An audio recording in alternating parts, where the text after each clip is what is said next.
Hey, everyone. I'm Linda, 14 years old, top of my class, and dreaming of becoming a doctor. My nose was always buried in a book, much to my father's frustration. My mom and brother, John, encouraged my passion, but Dad, he had other plans. Linda, dinner's ready, Mom called from downstairs. I reluctantly set down my biology textbook and joined them. Unable to contain my excitement, I blurted out, "Guess what? I won first place in the science fair." Mom's face lit up. "That's wonderful, honey," she said with pride. John reached over to give me a high five. "Way to go, sis." But Dad just grunted, barely looking up from his plate. I pressed, "Dad, did you hear me?" He finally looked up, his eyes cold. "What good will that do you?" he said flatly. "You'll be married in a few years anyway." The room went silent, and I felt a flush of embarrassment. Mom tried to interject. "Antonio, Linda's doing so well in school. We should be proud." "School?" Dad scoffed. "What a waste of time for a girl." I couldn't believe what I was hearing. "But Dad," I stammered, "I want to be a doctor. I need school for that." With a loud bang of his fist on the table, he snarled, "Enough. No daughter of mine is going to waste her life with this nonsense." Tears pricked my eyes. "It's not nonsense, it's my future," I said, my voice shaking. Dad stood up, towering over me. "Your future is here, learning to be a proper wife and mother," he declared. Mom tried to step in. "Antonio, please." But Dad wouldn't listen. "In fact, I've decided you're done with school. Starting tomorrow, you'll stay home and learn what really matters." My world shattered. "No, you can't do that." "I can and I will," he growled. "This discussion is over." I ran to my room, slamming the door as Mom and Dad's arguing echoed through the house. John knocked softly. "Linda, you okay?" I didn't respond. How could I be okay when my dreams were crumbling? The next morning, instead of my school uniform, I was handed an apron. As I scrubbed floors and peeled potatoes, I couldn't stop thinking, this can't be my life. I won't let it be. Little did I know, this was just the beginning of my fight for my future. Days turned into weeks, weeks into months. My days became a blur of cooking, cleaning, and feeling like a prisoner in my own home. But I refused to let my dreams die. One afternoon, as I was hanging laundry, I saw a familiar face approaching. It was Miss Rossi, my old science teacher. "Linda, how are you?" she called, but before I could respond, Mom joined us. "Miss Rossi, what a surprise." They chatted, and as they went inside, Miss Rossi slipped a folded piece of paper into my hand. Later, I opened it in my room. "Don't give up. Meet me at the park tomorrow at 3 p.m. The next day, I made an excuse to go to the market, but headed to the park instead. Miss Rossi was waiting. "Your mother told me everything, Linda. I want to help." My heart leaped. "How?"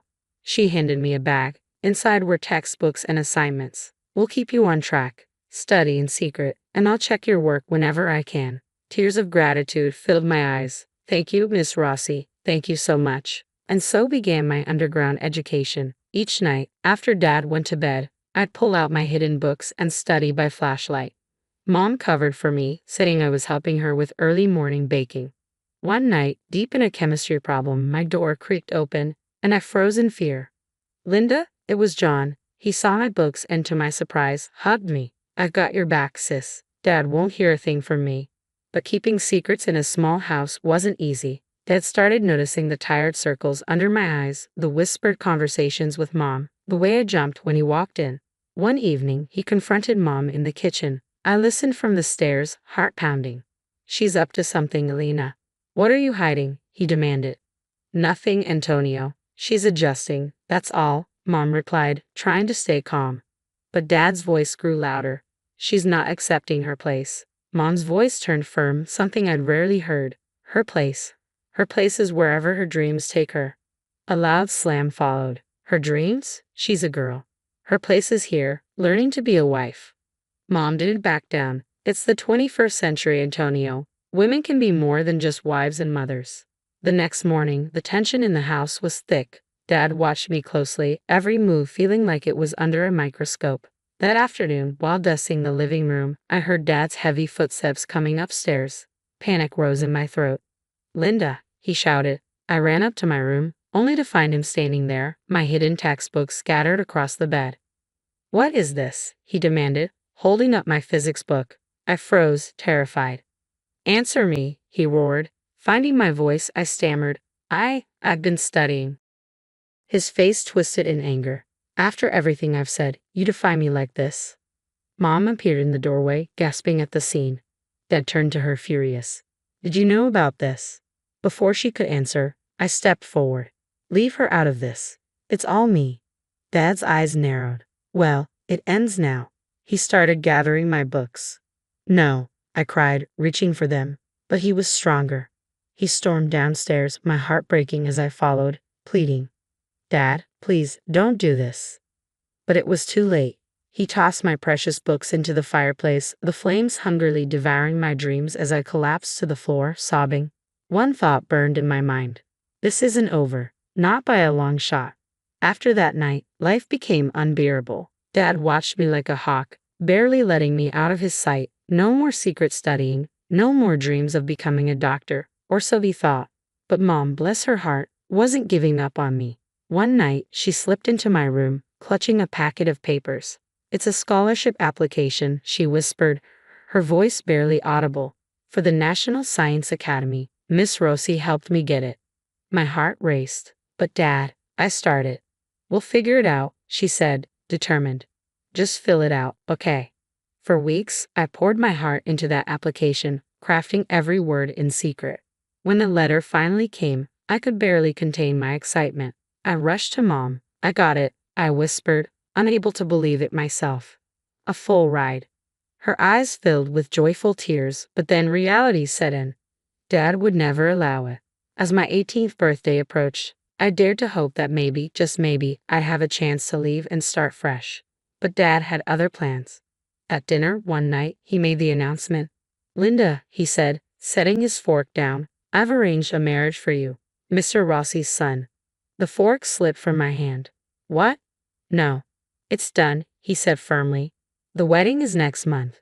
I looked to Mom, desperate for help. She seemed as shocked as I was.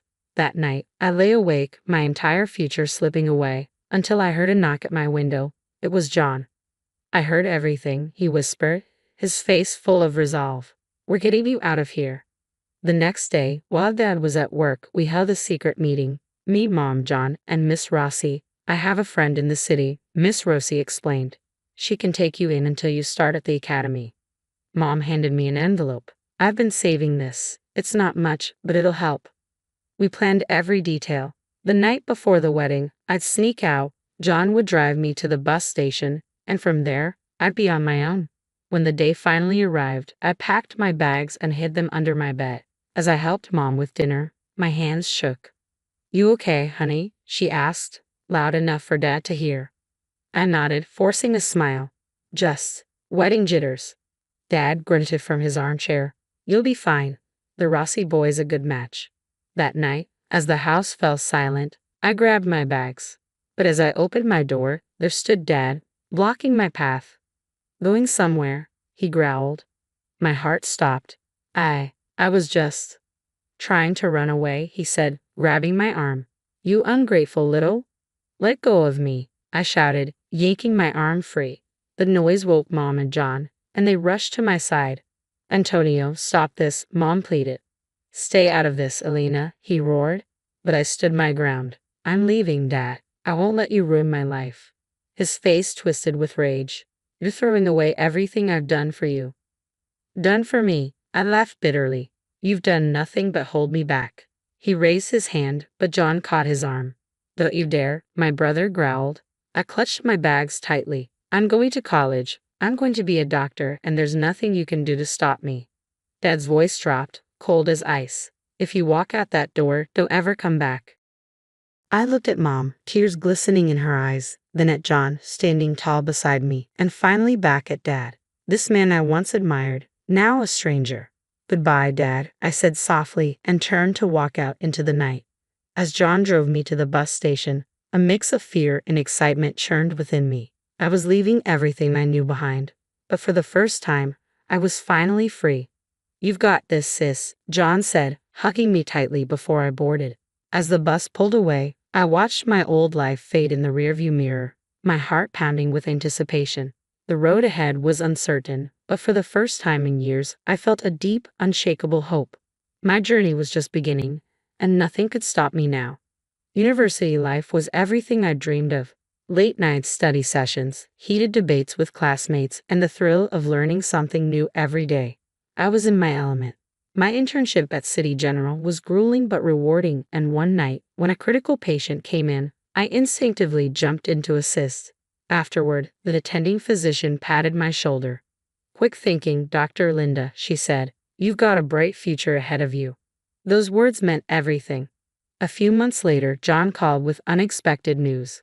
"Linda, Mom left Dad. She's staying with me for now." My heart swelled with pride. "How is she?" "She's scared but happy," he replied. "She said you gave her the courage to leave." As for Dad, his machine shop was struggling without Mom's bookkeeping skills. A twist of fate I couldn't ignore. Graduation day came, and as I stood in my cap and gown, diploma in hand, I thought of the girl I once was, trapped, afraid, yet determined to fight for a different life. "Congratulations, Dr. Linda," the dean said, shaking my hand. "The residency program at Mayo Clinic will be lucky to have you." Later that week, John called again. "Linda, you won't believe this. Dad's business went under and he's being investigated for tax fraud." A mixture of shock, a twinge of satisfaction, and even a hint of pity passed through me. Years went by, and I became a successful surgeon. My dream was now a reality.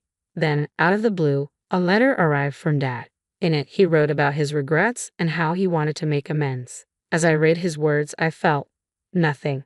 That chapter of my life was closed. I replied simply, "I'm glad you've realized your mistakes. I hope you find peace, but I've moved on." Today, as I stand on the stage of my old high school, looking out at a sea of young faces, I share the lesson I learned the hard way. Dreams aren't just for boys, I tell them. Don't let anyone dictate what you can or cannot do. Your future is yours to shape. As I speak, I spot a familiar face in the back. Miss Rossi, older now but still beaming with pride. I smile, thinking of the journey that brought me here. It wasn't easy, but it was worth every struggle, every tear, every moment of doubt. To all the girls out there facing their own battles, keep fighting, keep dreaming. Your story isn't over yet. Now, let's talk. Was Linda right to cut ties with her father completely, or should she have given him a chance to reconcile? Is there a point where toxic family members don't deserve forgiveness, no matter how much they claim to have changed? Your take could help someone in a similar situation. Drop your thoughts in the comments below.